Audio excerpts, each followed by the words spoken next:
je me décide, enfin, à écrire, enfin,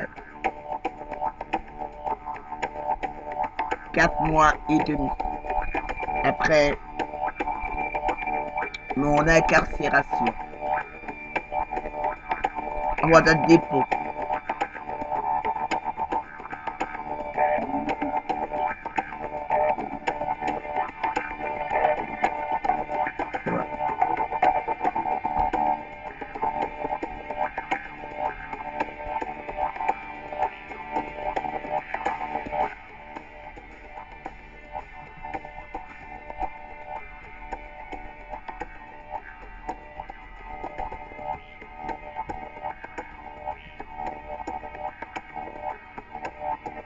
Parce que cette case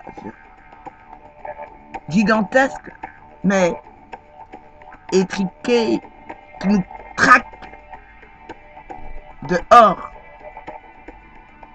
et dedans, mes cœurs, d'un dégoût incommensurable. Comment ne pas penser à la chasse policière qui se rabat sur nous dehors comme un poison qui se répand, déterminé à étrangler la révolte et asphyxier les solidarités. Comment oublier nos proches qui se font suivre et épier, arrêter, contrôler. Comment ignorer la politique d'un pouvoir qui, soucieux de survivre à sa propre nuisance et médiocrité, bâtit la légitimité de sa gouvernance sur le sentiment d'insécurité et sur la division de ses sujets.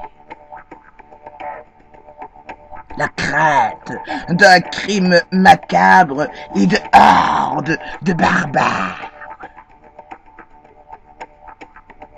Tantôt spontané,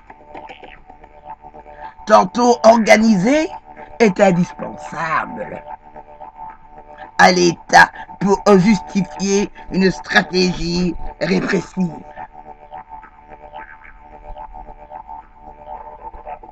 Sécuritaire et policière qui pérennise ses pleins pouvoirs.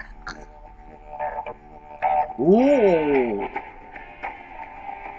Le citoyen peut dormir tranquille. L'État veille et condamne les pédophiles criminels, les terroristes assassins, les malfrats sanguinaires qui foisonnent dans nos quartiers. La menace est partout. Et les mots sont puissants pour créer le danger. La réalité est que l'économie de la peur est un marché fructueux et très épanoui. Caméras de surveillance, pullulent, ainsi que les sociétés privées de surveillance. Les nouvelles technologies excellent en matière de sécurité et de mouchards. De même, la police grouille dans nos rues et dans nos gares. La justice est mécanique et expéditive. les berrisons de tout ça fleurissent et se surpeuplent. C'est évident. Le monde est partagé entre les honnêtes gens d'une part et puis le pauvre, les chômeurs, les sans-papiers, les immigrés, les jeunes, les grévistes, les sans-permis, les escrocs de la sécu, les fraudeurs, les petits trafiquants du marché noir, les voleurs de pommes,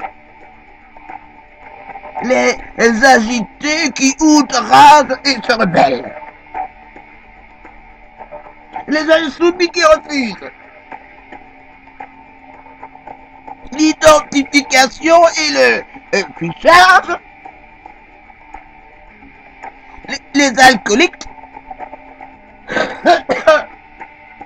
les drogués, les adeptes de pétards et de fumigènes, les prostituées, les dépressifs,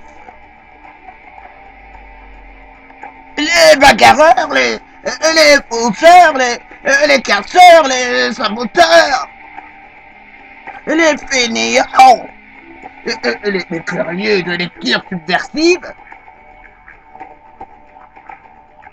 les vagabonds. Dans un monde gouverné à la faveur des honnêtes gens, on ne peut accepter un écart de conduite coupable et la lutte pour accéder à cette classe est vorace et se mesure au mérite.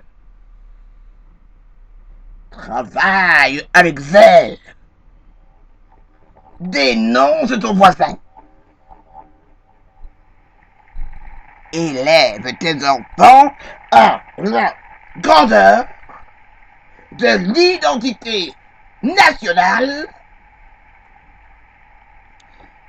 Suis avec docilité les directives du parti.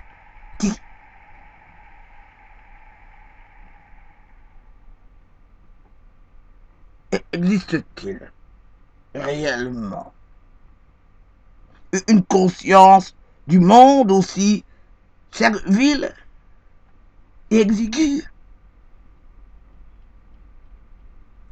Est-ce le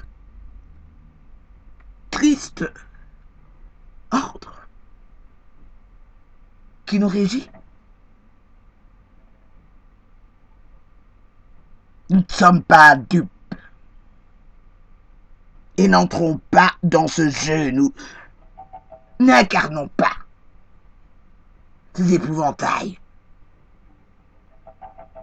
Nous ne serons ni des boucs émissaires, ni des martyrs. Dans une société où il est bon de se taire et de rester à sa place, la révolte peut être combattue à coups de matraque, de murs et de barbelés, d'irradiation, au discours dominant et calomnieux. Elle ne sera pas vaincue. Les idées et la pensée critique n'ont ni maître, ni frontières, et les esprits libres auront toujours la rage de vivre hors du carcan éternel des oppresseurs exploitants et des exploités opprimés.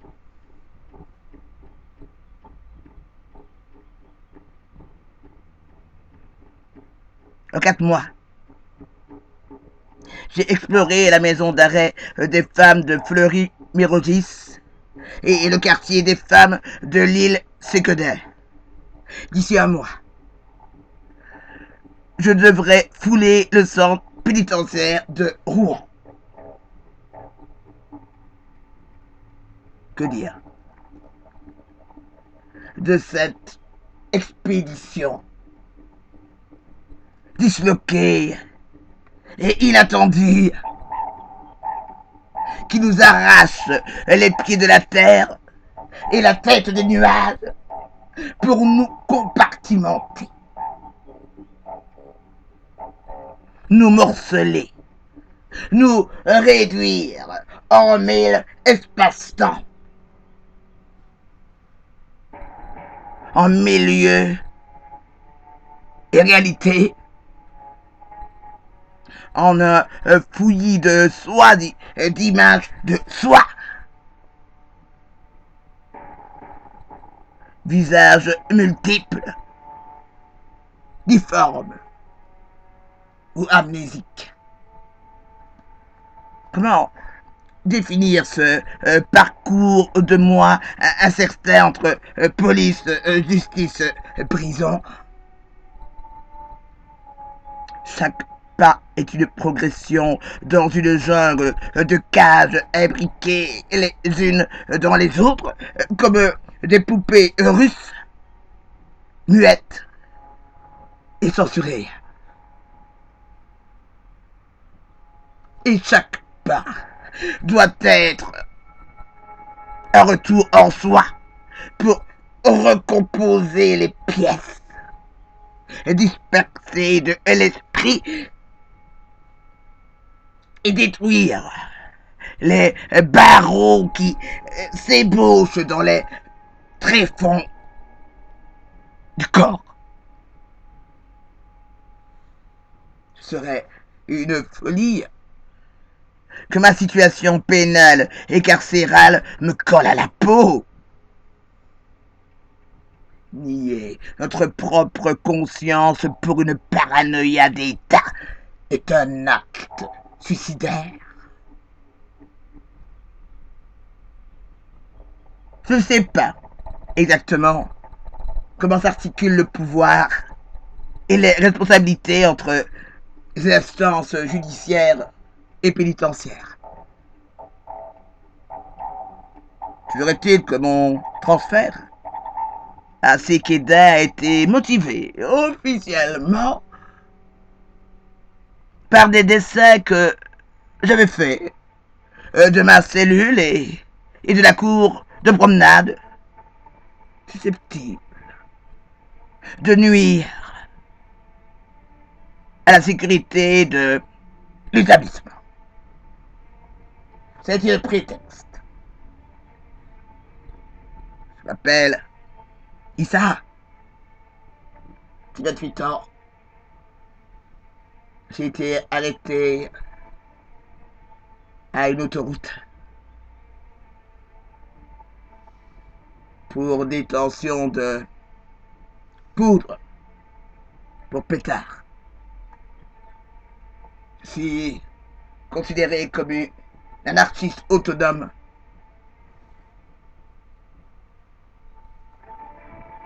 Dangereuse. J'ai manifesté.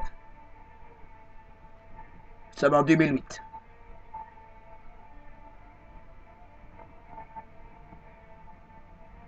Alors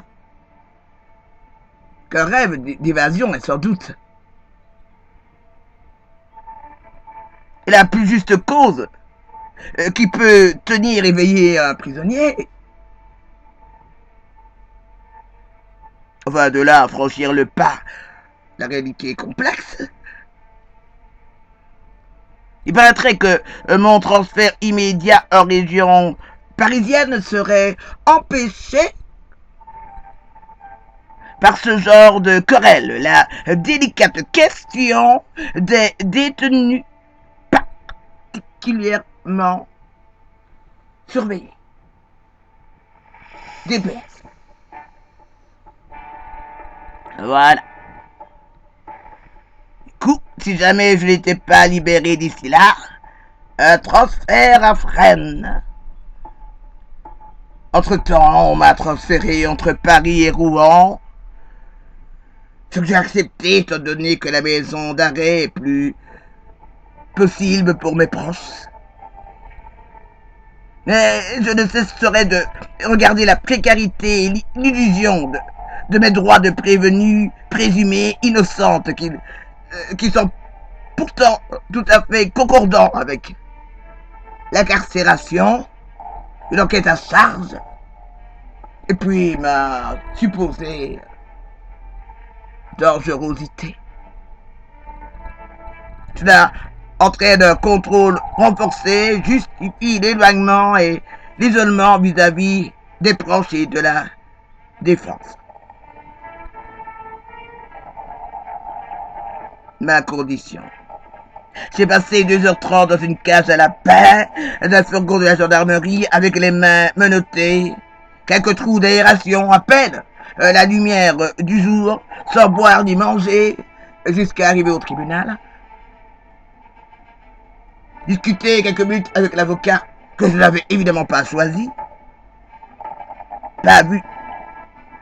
Lui à la dernière extraction, et enfin, j'ai été interrogé devant le juge avec un mal de crâne infernal, en sachant qu'il pourra de toute manière envisager le retour. C'est ça mes droits.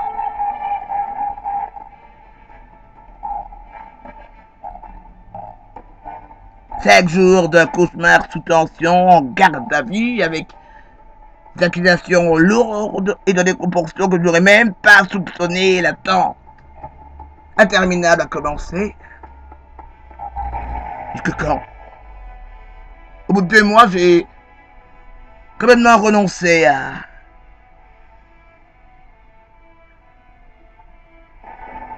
retrouver un certain équilibre,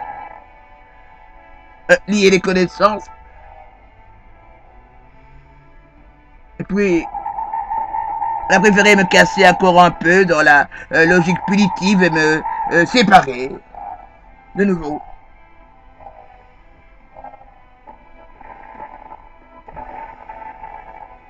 Et puis j'avais plus de repères et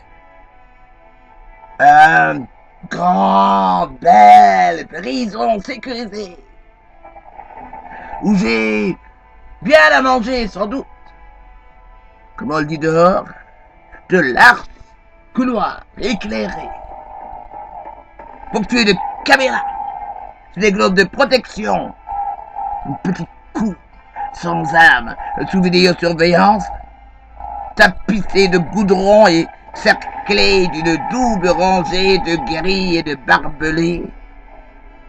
Voilà. Le nouvel, ultra moderne établissement pénitentiaire. Et pour peupler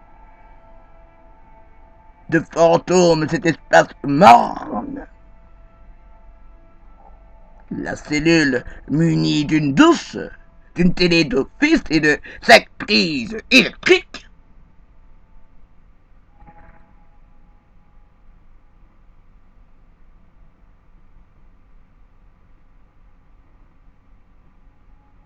une rationalisation et discipline de mouvement attachée à réprimer la vie dans ses moindres recoins. Telles sont les nouvelles prisons, centres de rééducation, réintégration. L'esprit du lieu a fort bien marié le confort et la propreté au service de l'ordre. Les flux et les effectifs sont réduits au minimum et strictement réglementés. 3 tours de promenade pour 150 détenus. Activité limitée. Il y a petit nombre. Temps de promenade, 1h15 par demi-journée. aucun échange et solidarité entre détenus. Papier, stylo interdit en cours de promenade.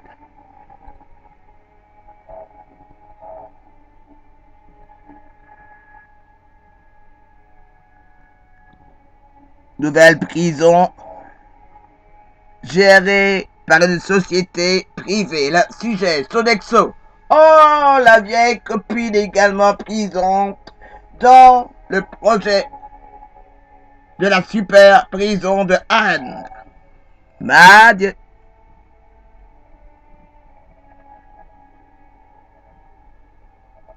Les repas sont fournis en barquette. Les salaires sont inférieurs à 200 € pour les femmes, pour un temps plein, travail, et 100 € de plus pour les hommes, comme il est de juste dans la parité de notre très belle démocratie.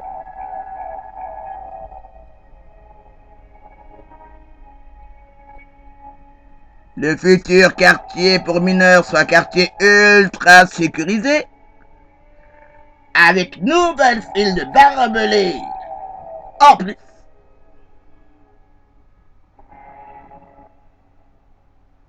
Ce qu'on appelle un espace pacifié.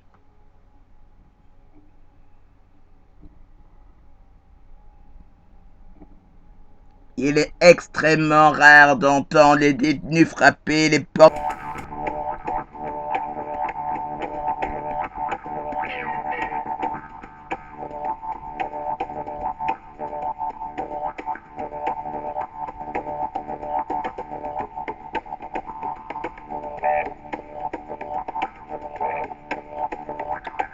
Je me décide, enfin, à écrire, 4 mois et demi après mon incarcération en voie de dépôt.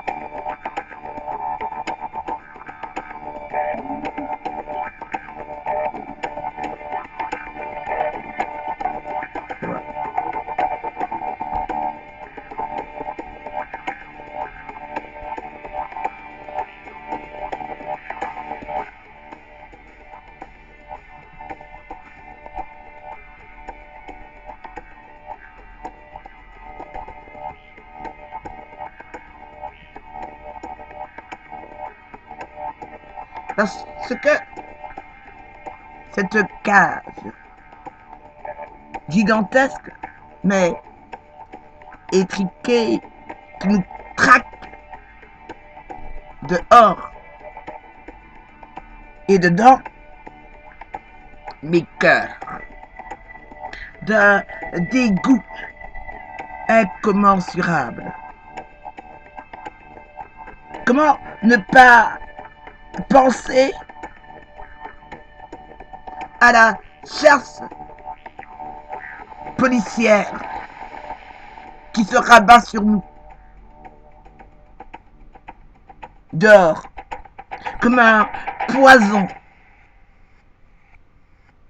qui se répand, déterminé à étrangler la révolte et asphyxier les solidarités. Comment oublier nos proches qui se font suivre et épier, arrêter, contrôler. Comment ignorer la politique d'un pouvoir qui, soucieux de survivre à sa propre nuisance et médiocrité, bâtit la légitimité de sa gouvernance sur le sentiment d'insécurité et sur la division de ses sujets. la crainte d'un crime macabre et de hordes de barbares, tantôt spontanés, tantôt organisés, est indispensable à l'État pour justifier une stratégie répressive.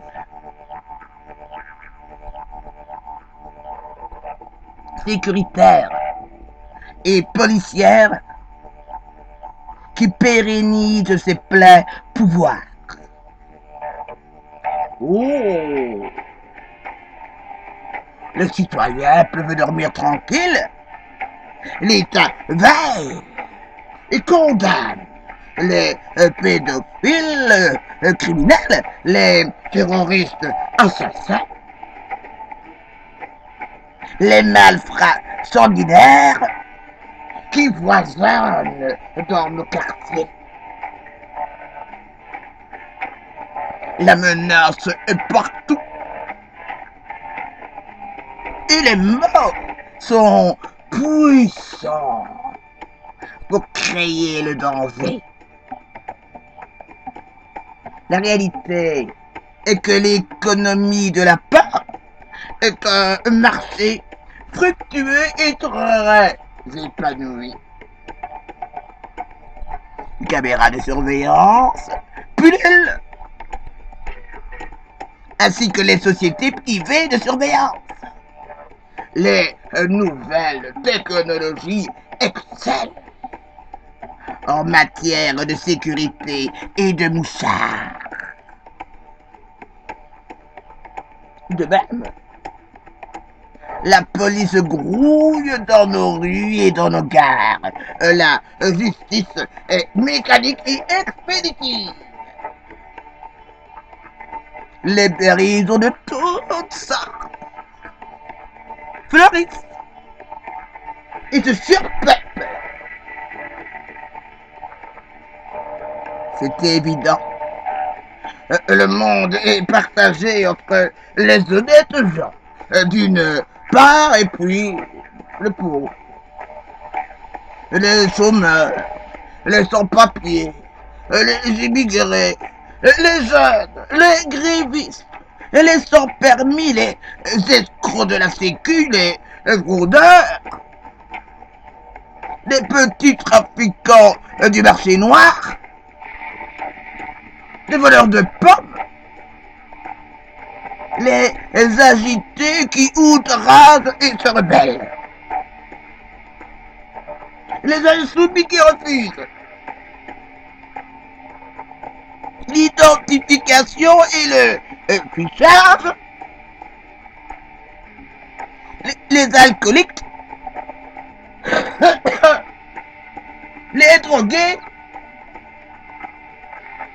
les adeptes de pétard et des cellules à l'unisson.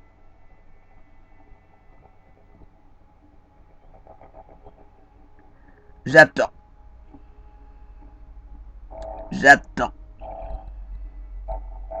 Avec une compréhension progressive des mécanismes qui tentent de nous gérer. J'attends. Nous sommes en 2008. La lutte continue.